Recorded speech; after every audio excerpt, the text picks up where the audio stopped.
Management and Budget Director Matthew Vaith issued this memo to federal agencies freezing federal loans and grants to cities, states, nonprofits all across the country. Let's be clear, it's an illegal order. I'll come back to that in a minute.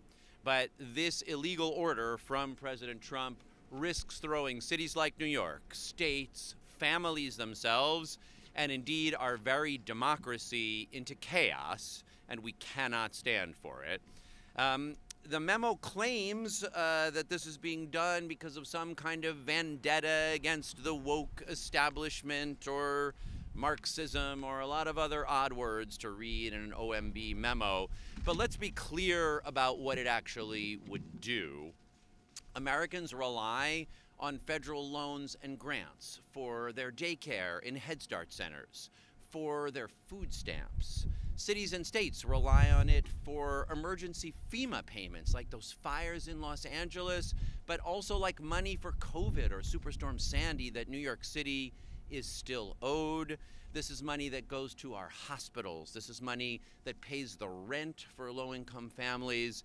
This is the school lunch money in our public schools. Hundreds of millions of dollars are at risk here that would have direct, devastating impact on working families and, of course, on cities and states themselves.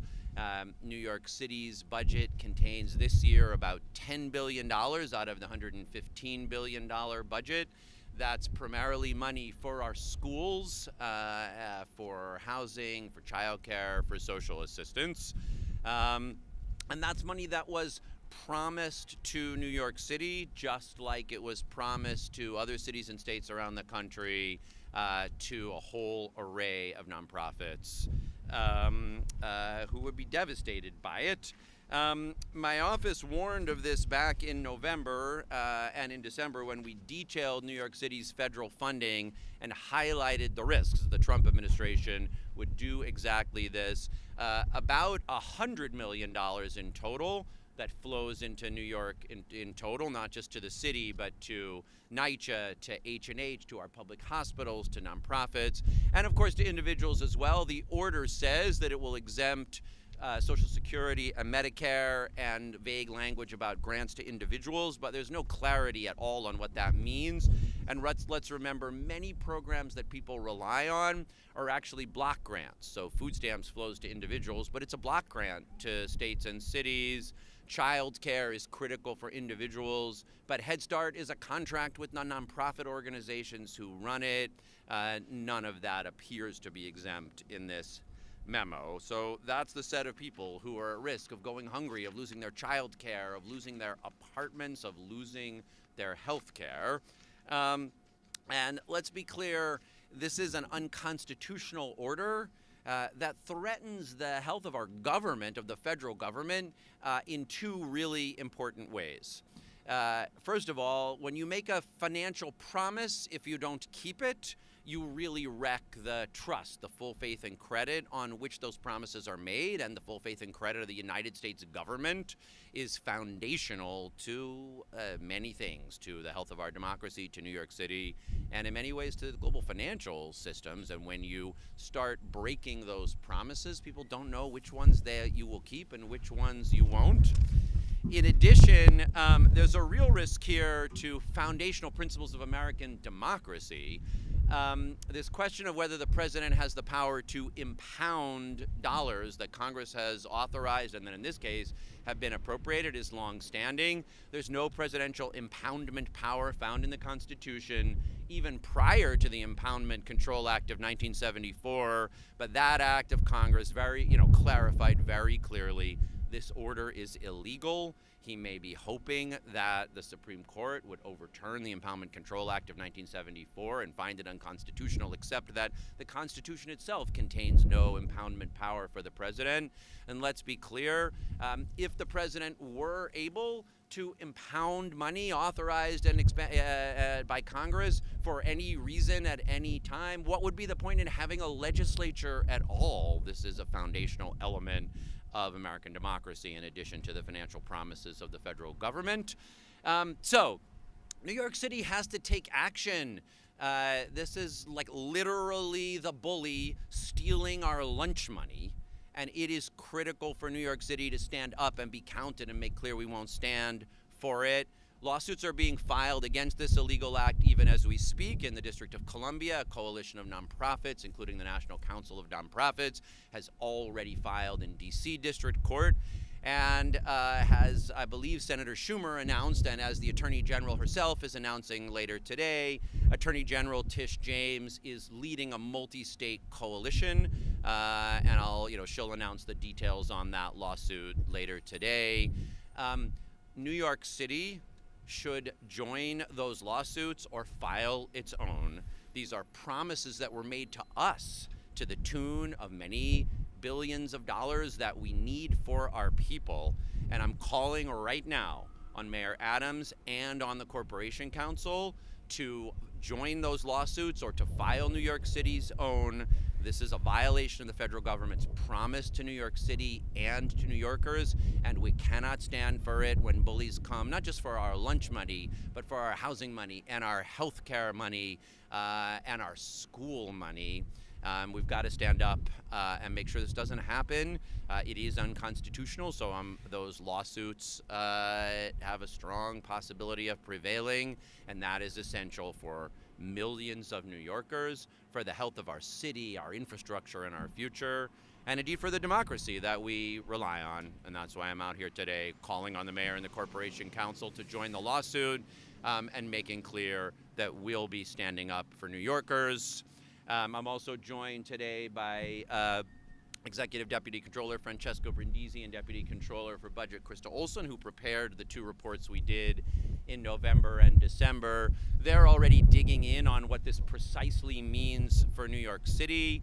Obviously, we've only had a couple of hours to dig in, but we're glad to answer what questions we can about what we know so far, and we'll be doing additional research in the coming days to get the details specifically, and Chloe will call on you guys. As on topic. Brad, you mentioned the $10 billion in this year's budget, but you also mentioned a $100 million number. What was that a reference to? Sorry, it's actually $100 billion. We have some copies of the report, and let me invite Francesco and Krista up to detail it more. So, yeah. So that's that total. Sorry.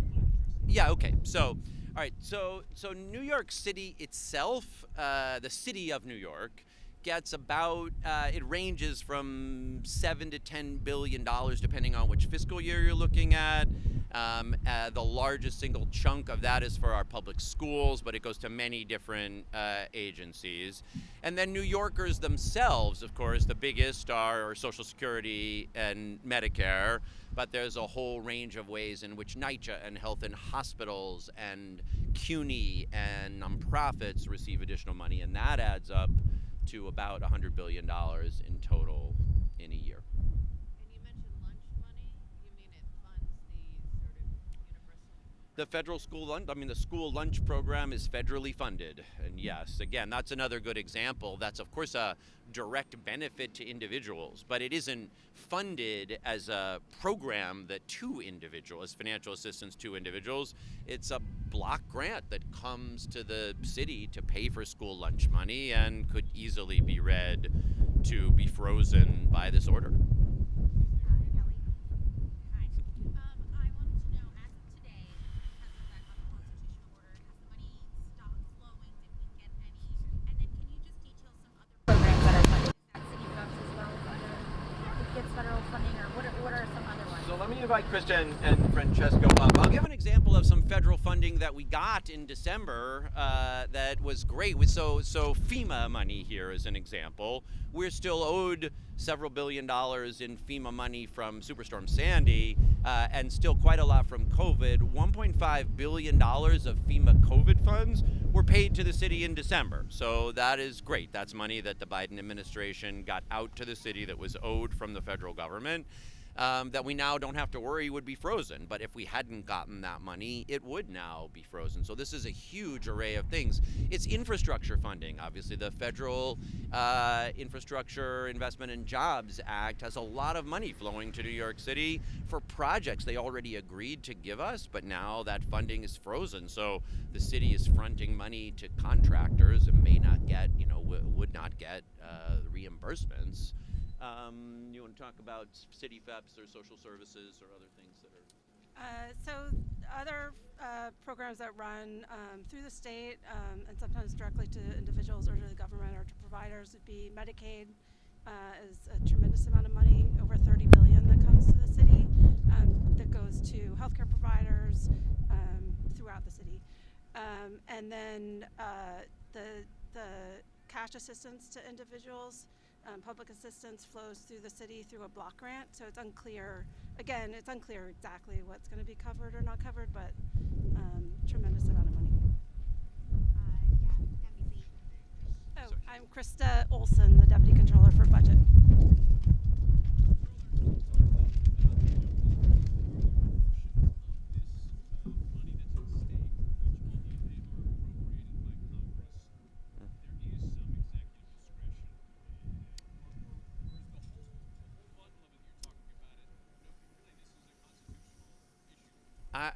I've learned more about the Impoundment Control Act of 1974 this morning than I admit I knew previously. And I'm not an expert on the Impoundment Control Act, but as I understand it, that act offers the president a relatively narrow path for impoundment, and they have to go to Congress on things which have been authorized but not yet contracted, and there's a provision for dialogue between the president and Congress, and that is the narrow path that the ICA provides. But it does not provide any path to impound money that has already been contracted, essentially, that is due and owing to cities, states, or nonprofits, which is what today's action would do. And again, to me, that I think it really jeopardizes, therefore, both just fundamental constitutional powers of the legislature, but really also risks the full faith and credit of the United States government. Yeah. You mentioned that you're calling on the mayor to join and file a lawsuit on behalf of New York City. Is there a way for you to do that? Is there a way for the council to do that? So unfortunately, the way that the Corporation Council and City Hall have interpreted the charter, New York City, for this type of legal purpose, is one entity. You may remember, I think it was the property tax lawsuit, where the council wanted to file an amicus brief in the lawsuit, and the Corporation Council refused to let council members file an amicus brief. So for legal purposes, New York City is one entity, and the controller and the council need permission from the law department. We either need to be all in sync, and let's be clear, this is a mayor who repeatedly said we all needed to be aligned in speaking to Washington about getting federal money. This is way more being put in jeopardy than was in jeopardy as a result of the federal government not providing resources for asylum seekers. Sorry. Brad, just let it go.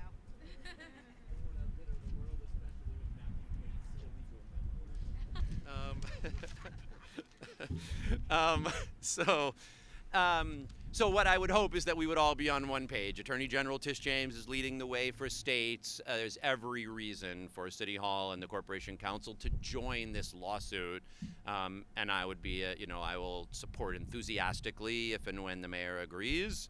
And obviously, if the mayor is ill, the Corporation Council could join Tish James's lawsuit or decide to file our own.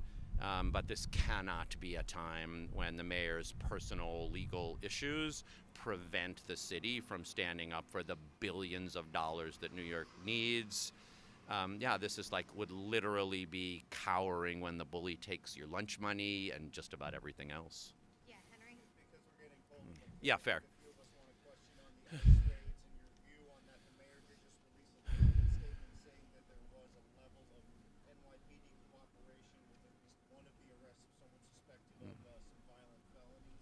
Will your office be examining if any coordination between the city and the feds was lawful under sanctuary laws? Yes, we need to see whether the mayor is following New York City's laws or not. Those laws are clear. When someone has been convicted of a range of serious or violent offenses, cooperation is appropriate. But in many cases when they haven't, and the kinds of things that are being reported of ICE agents showing up at homeless shelters or at schools in cases where people have not been convicted of serious violent offenses would likely violate the city's laws, and we will be looking at it. So, so a conviction, not accusation or charge, is the sort That's the law of New York City. The law is very clear. If someone has been convicted of a serious or violent offense, so if ICE, comes to, because someone is at Rikers who has been convicted of a serious or violent offense, it's appropriate for Department of Correction or NYPD to collaborate with them, or it could be someone who had been convicted but was in, some other location, but it is not legal under New York City sanctuary laws for the NYPD to aid ICE when they show up at a school or a homeless shelter or a hospital. We need people to know that they can rely on the police as well as New York City's healthcare, schools, and shelters for safety. We're talking about, 500,000 New Yorkers, and if you count the folks who are in their mixed status families, many more than that.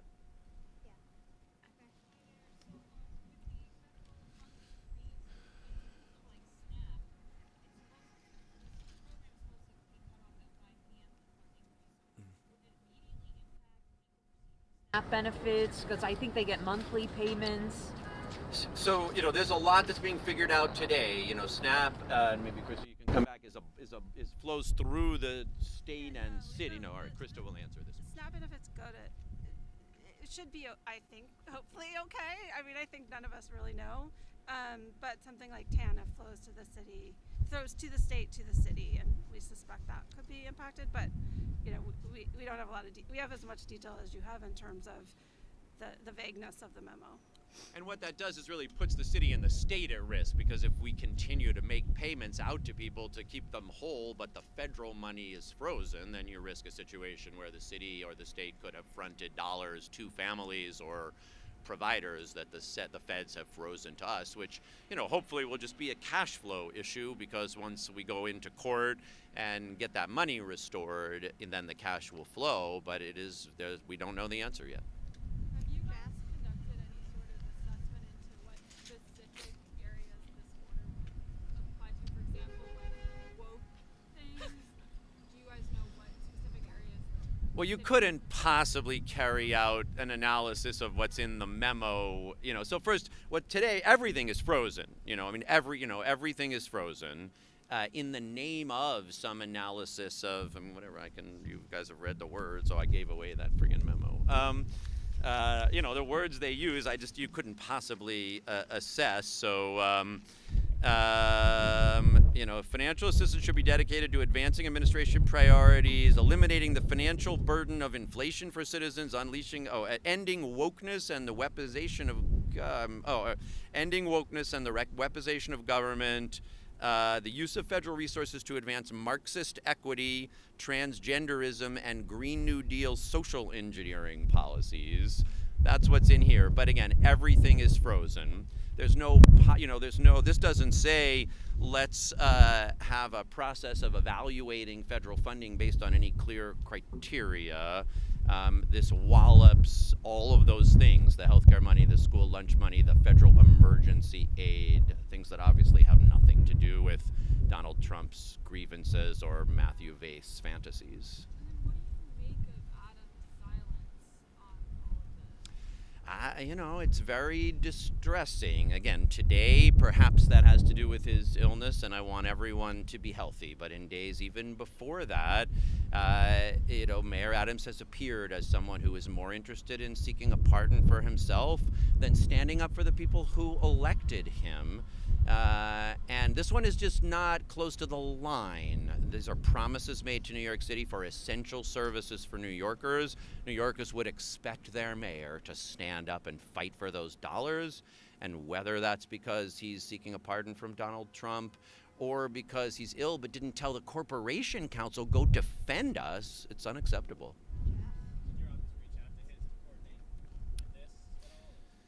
We let them know we were calling on them to join or file a lawsuit.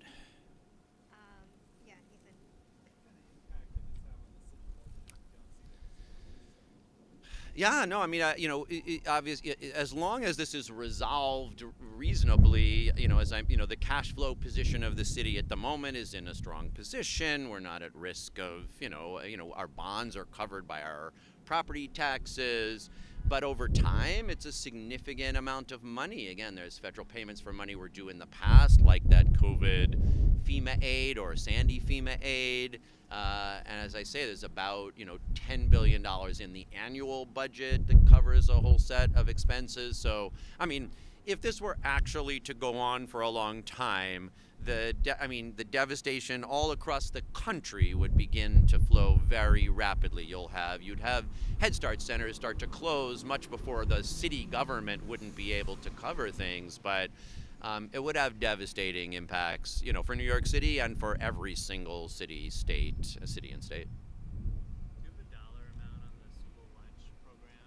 And then just separately, are you looking at which of these programs are continuously getting money versus which ones have gotten it?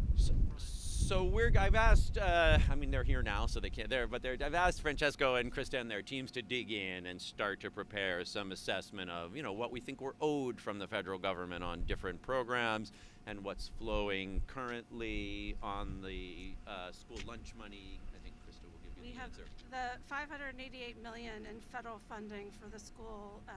It's the lunch, breakfast, and also summer meals. And this actually, we'll get this around to everyone if you don't have it, but it goes through in detail. It's about $2 billion in education in total, including Head Start and that $588 million. That's the single biggest source, and then there's a bunch of other agencies covered.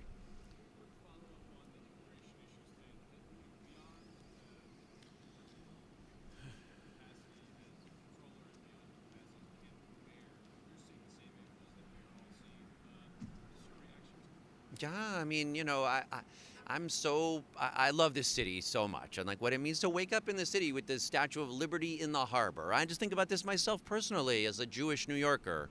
Like what this city has been for us is extraordinary. A place where when we were facing devastation, war, violence, could come here and flourish in a way like nowhere else. And that's true for so many other people, right? It's the city with the most Asian people on the planet outside of Asia, and it's the place with the most Dominicans outside of the Dominican Republic. So to watch as the federal government is starting to gin up these mass deportation raids and our city is not standing up for our people is heartbreaking. Any other questions? Yeah,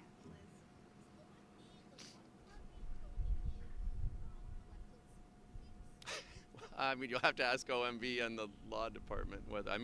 We're talking to a lot of elected officials. Look, we had done these reports, and the